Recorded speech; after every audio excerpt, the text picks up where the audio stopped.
ನಮಸ್ಕಾರ ವೀಕ್ಷಕರೇ, C9 ಕನ್ನಡ ಸುದ್ದಿ ವಾಹಿನಿಗೆ ಸ್ವಾಗತ. ನಾನು ನಿಮ್ಮ ಯಶೋಧ. ಪಂಚಗ್ರಾಮದಲ್ಲಿ ಜಾಗೃತಿ ಸಭೆ ಮಾಡಲಾಯಿತು. ಕಡು ಬಡವರ ಮಕ್ಕಳಿಗೆ ಉಚಿತ ಶಿಕ್ಷಣ, ವೃದ್ಧರಿಗೆ ವಸತಿ ಸೌಲಭ್ಯ ಕಲ್ಪಿಸಲಾಗಿದೆ. ಪಂಚಗ್ರಾಮಗಳಲ್ಲಿ ಶ್ರೇಷ್ಠದಾನ ಮತದಾನ ಕುರಿತು ಜಾಗೃತಿ ಮಾಡಿದ ಉಮೇಶ್ ಕೆ ಮುದ್ನಾಳ್. ಯಾದಗಿರಿ ನಗರದ ಪಂಚಗ್ರಾಮಗಳಲ್ಲಿ ಕಡು ಬಡವರ ಮಕ್ಕಳಿಗೆ, ವೃದ್ಧರಿಗೆ ಶಿಕ್ಷಣ ಹಾಗೂ ಆಶ್ರಯ ಒದಗಿಸುವ ಕಾರ್ಯವನ್ನ ಮಾಡುತ್ತಿರುವುದಾಗಿ ಯಲಹಂಕದ ವಿದ್ಯಾ ದೇಗುಲ ಚಾರಿಟೇಬಲ್ ಟ್ರಸ್ಟ್ನ ಸಂಸ್ಥಾಪಕ ಅಧ್ಯಕ್ಷೆ ರೂಪಾ ಅವರು ತಿಳಿಸಿದರು.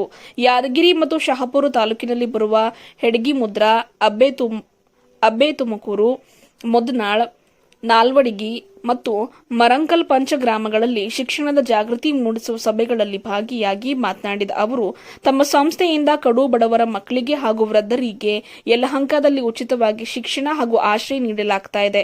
ಕಳೆದ 5 ವರ್ಷಗಳಿಂದ ಈ ಸೇವೆ ಮಾಡ್ತಾ ಇದ್ದು, ಈ ಭಾಗದಲ್ಲಿರುವ ಕಡು ಬಡವರು ಇದರ ಸೌಲಭ್ಯ ಪಡೆದುಕೊಳ್ಳಬೇಕು ಎಂದು ಈ ಮೂಲಕ ಮಾತನಾಡಿ ತಿಳಿಸಿದರು. ಶಾಲಾ ವಿದ್ಯಾಭ್ಯಾಸ ಮತ್ತು ಸಂಸ್ಕಾರಯುಕ್ತ ಶಿಕ್ಷಣದಿಂದ ದೂರವಿರುವ, ಅತಿ ಬಡ ಮತ್ತು ಆಶ್ರಯ ಇಲ್ಲದ ಸಮಾಜದ ಒತ್ತಾಸೆಗಳಿಂದ ವಂಚಿತರಾದ, ಮಾತಾಪಿತರ ಅಕ್ಕರೆ ಸಿಗದ ಮಕ್ಕಳ ಕ್ಷೇಮಾಭಿವೃದ್ಧಿಗಾಗಿ ಹೊಸ ಬದುಕು ನೀಡುವ ಸದುದ್ದೇಶದೊಂದಿಗೆ ವಿದ್ಯಾ ಗೋಕುಲ ಸೇವಾಶ್ರಮವನ್ನು ಪ್ರಾರಂಭ ಮಾಡಲಾಗಿದೆ ಎಂದು ತಿಳಿಸಿದರು.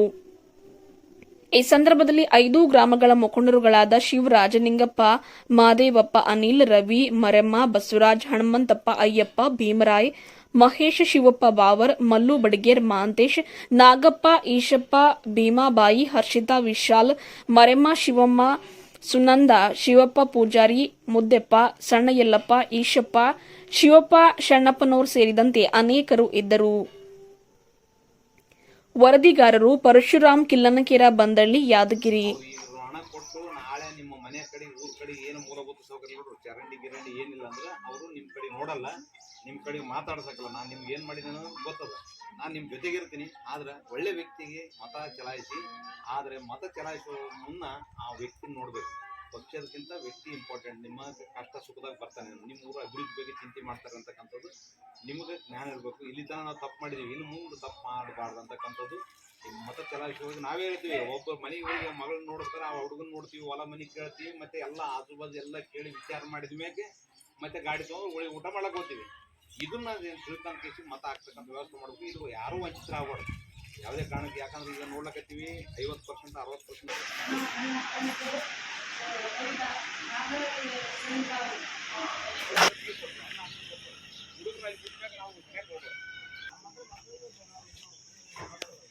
ಯಾವಿಲ್ಲ ಓದ್ಬೇಕಾಗಲ್ಲ. 10ನೇ ಕ್ಲಾಸ್ ಓದ್ತಾರೆ, 4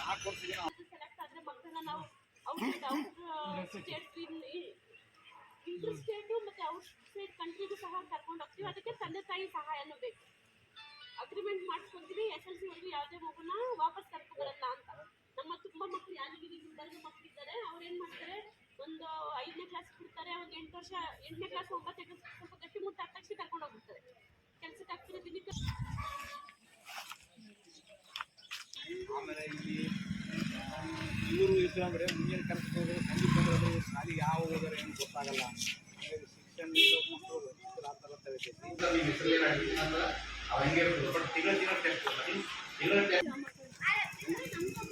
ಈಗ 5ನೇ ಕ್ಲಾಸ್ ಬಂದರೆ ಅವನು ಡಿಗ್ರಿವರೆಗೂ ಓದ್ಬೋದು.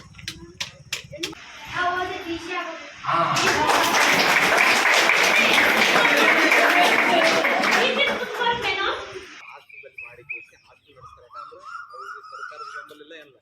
ದಾನಿಗಳು ಯಾರನ್ನ ಕೊಡ್ತಾರೆ ಅಂದ್ರೆ ದಾನಿಗಳು ಕೊಡ್ತಾರೆ, ಒಬ್ರು ಅಕ್ಕಿ ಕೊಡ್ತಾರೆ, ಒಬ್ರು ಬಟ್ಟೆ ಕೊಡ್ತಾರೆ, ಏನೇನೋ ತಂದು ಕೊಡ್ತಾರೆ ಅವ್ರ ಕಡೆ.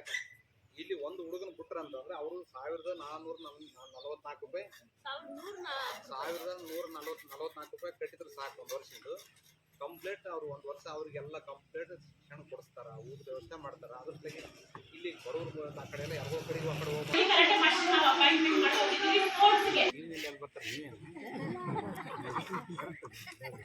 ಹಾಗೆ ಆಕಿನಾಗೆ ಮಾತಾಡ್ತಾವ ಫಸ್ಟ್ ಕ್ಲಾಸ್ ಆಗತ್ತಾವ. ನಾನು ಆಕಿನ ಫಸ್ಟ್ ಮಾಡಿದ್ದೀನಿ, ಈಕ್ವಲ್ ಬಂದುಬಿಟ್ಟಿದೆ. ಹಾಂ, ನನ್ನ ತಂದೆಯ ಹೆಸರು ಮರಿಯಪ್ಪ, ನನ್ನ ತಾಯಿಯ ಹೆಸರು ಅಕ್ಕಮ್ಮದೇವಿ. ಮುಂದೆ ಏನಾಗಬೇಕಂದ್ರೆ